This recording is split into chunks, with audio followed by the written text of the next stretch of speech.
A pergunta que não quer calar é a seguinte: os que morreram estão dormindo? A Bíblia ensina a doutrina do sono da alma?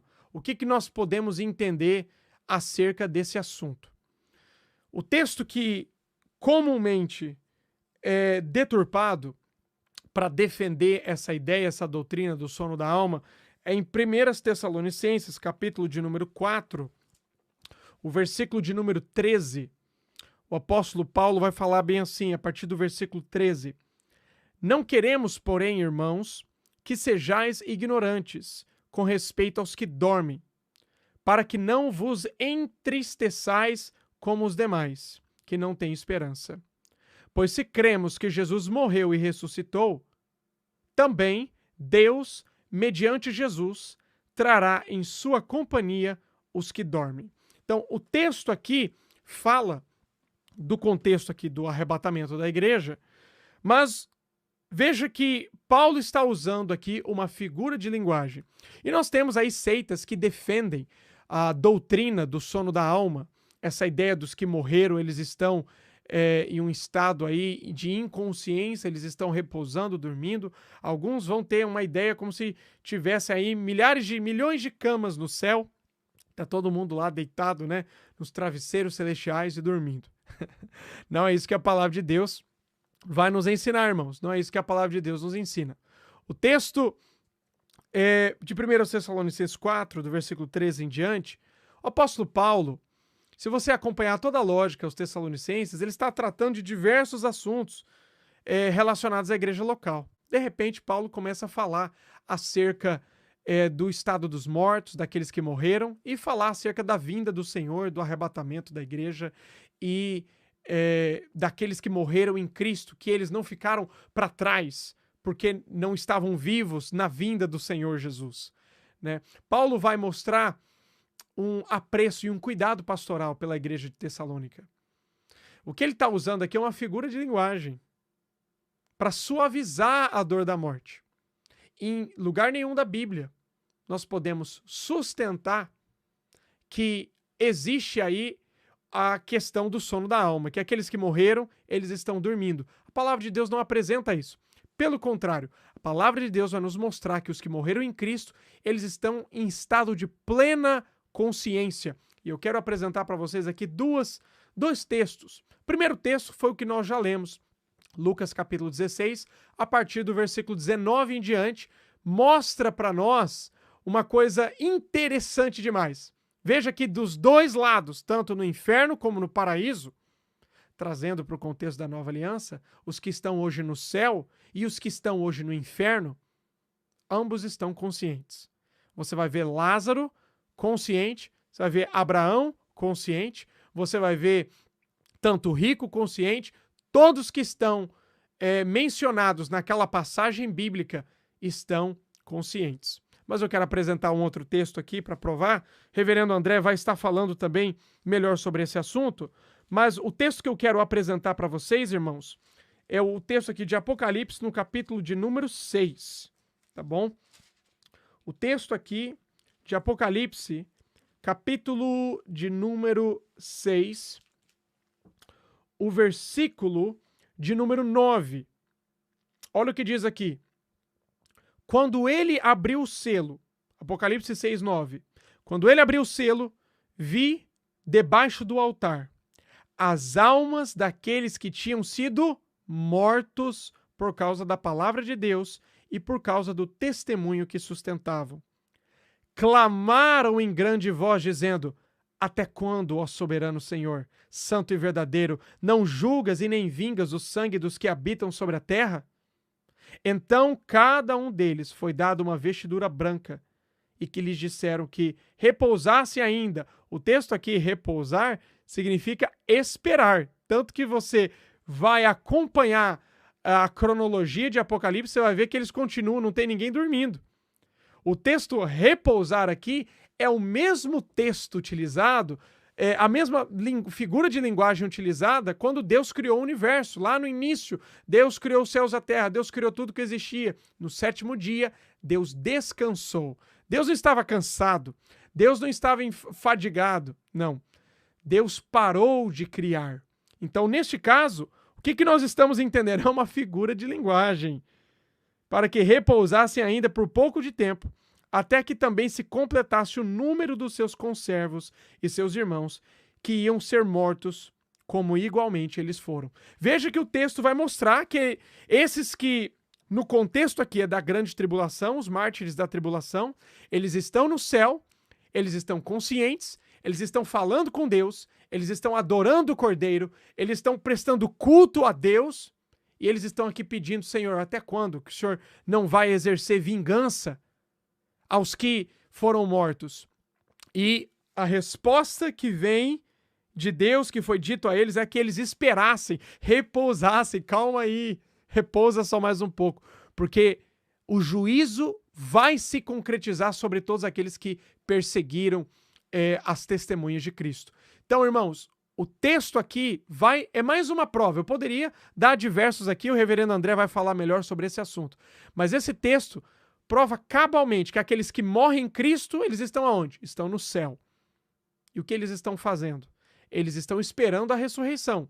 Eles estão esperando o dia que eles vão receber corpos glorificados e que eles vão estar com Cristo em um estado de perfeição para toda a eternidade.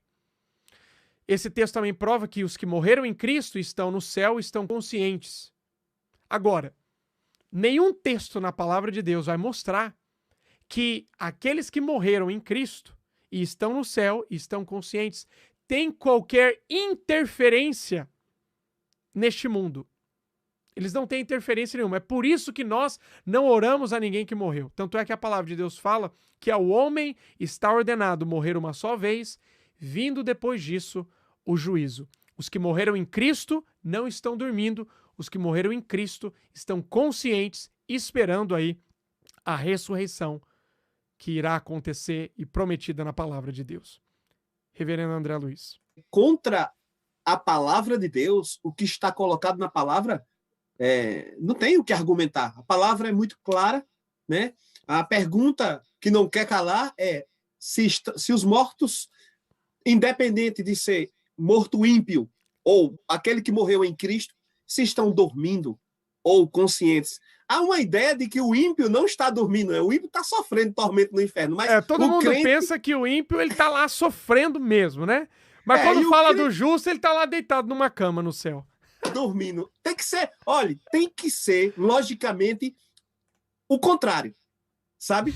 Enquanto o ímpio está conscientemente sofrendo, e digo mais, é justo que ele saiba por que está sofrendo. Você já imaginou que injustiça o cara está lá no inferno, sofrendo tormentos espirituais. E nem sabe o porquê está lá.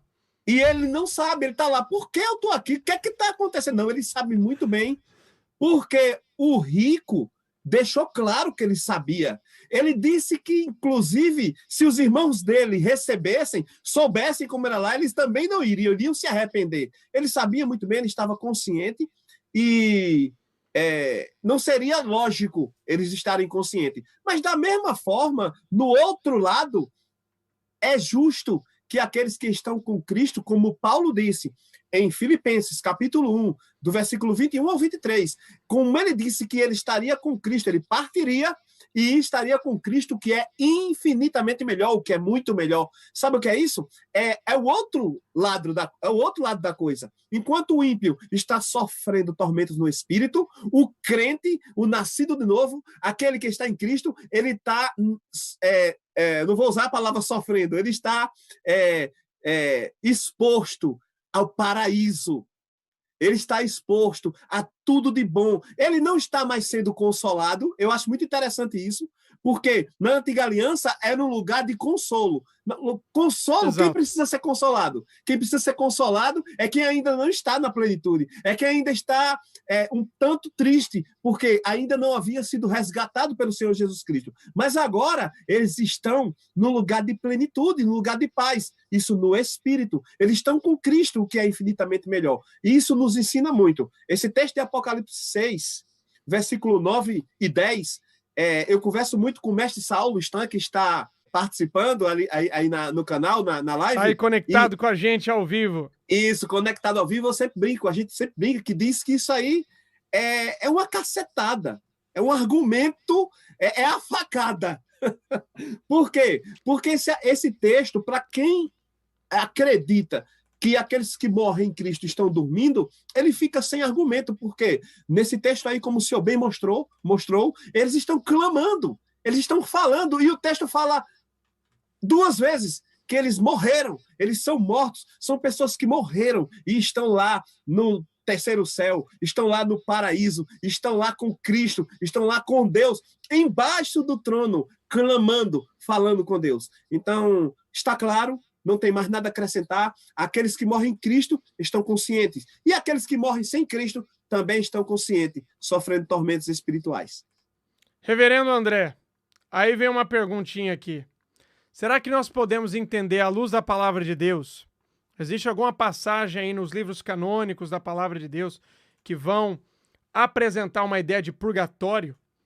Porque, veja, nós temos o entendimento que o estado intermediário para o estado eterno, hoje, para o ímpio é o inferno, para o justo é o céu.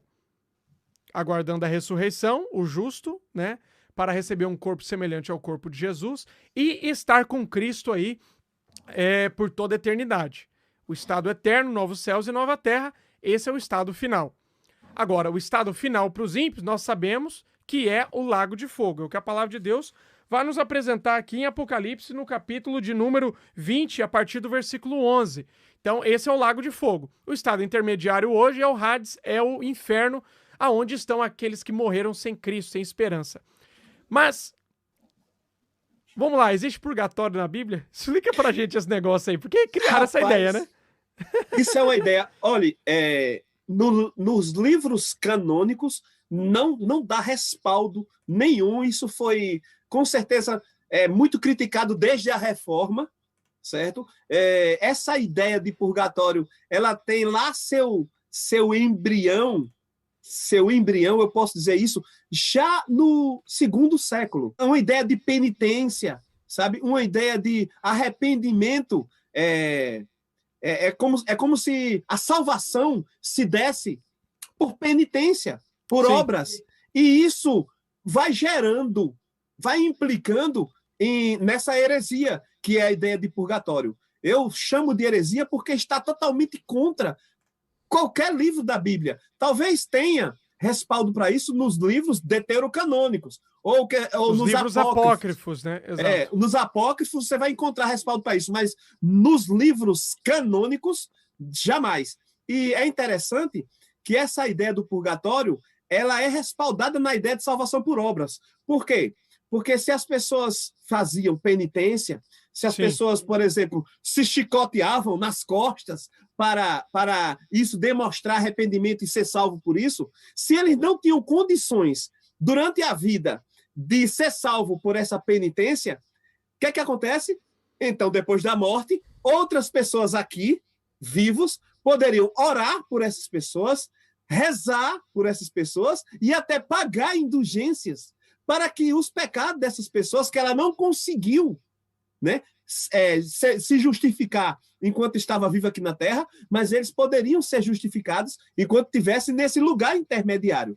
É uma confusão. Seria um estado intermediário também, mas totalmente confuso e totalmente fora da palavra de Deus, porque a palavra de Deus diz que a salvação é somente pela graça, mediante a fé, e somente pela graça, mediante a fé. E o senhor já falou sobre isso hoje, reverendo. Em Hebreus, fala que depois de morto não tem esse negócio de ou ter seus pecados purgados no purgatório, ou alguém orar por essa alma para que Deus a salve depois dela morta. Isso não existe na Bíblia. Depois da morte, segue-se o juízo. Todas essas doutrinas, ela tem seus embriões já no início. Olhe, mal o corpo de João, o evangelista, esfriou na sepultura, os discípulos ali, já os pais apostólicos, eles já começaram a ter desvios doutrinários. Sabe? A gente vai ver isso na história da igreja. Claro que eles acertaram muito, né? Claro que a igreja ela construiu uma teologia muito saudável. A tradição ela traz muito para a gente, mas eles cometeram erros, e você vai ver Orígenes, o próprio Agostinho de Hipona, né, o famoso Santo Agostinho, ele, Sim. nota 10, um grande teólogo, talvez um dos maiores que já existiu, mas ele também caminhou por essas alegorias, e o que foi que aconteceu? Também Abriu espaço para isso, né? deu respaldo a doutrinas como o purgatório. E você vê aí no concílio de Trento, que foi falado aí pelo irmão, a gente vai ver nesses outros concílios, Vaticano, esses concílios trouxeram para a doutrina, para a crença, para o credo católico, coisas absurdas. Por exemplo, purgatório, a crença, a inclusão dos livros deuterocanônicos. Eu estou usando um termo muito técnico, mas dos livros apócrifos, aqueles livros que tem na Bíblia dita católica, que são a mais do que os 66 livros que nós conhecemos. Aqueles livros eles foram incluídos já por esses períodos, por esses concílios, exatamente para dar respaldo a essas doutrinas pragmáticas, a essas doutrinas que tinham, na verdade, um propósito um tanto obscuro, bem diferente do que está na palavra de Deus. O assunto aqui, só para finalizar essa parte do purgatório, eu vou ler aqui o texto aqui da nossa confissão de fé, da confissão de fé da igreja que eu sou pastor, falando acerca do purgatório. Para quem não conhece, a nossa confissão de fé os 39 artigos da religião, e fala acerca do purgatório no artigo 22, dizendo assim: a doutrina romana relativa ao purgatório, indulgências, veneração e adoração tanto de imagens como relíquias, e também a invocação dos santos, é uma coisa fútil e inventada em vão, que não se fundamenta no testemunho algum das Escrituras, mas contrário e repugna a palavra de Deus. Então, nós não vemos aí, à luz da palavra de Deus, nenhuma sustentação para isso. Então,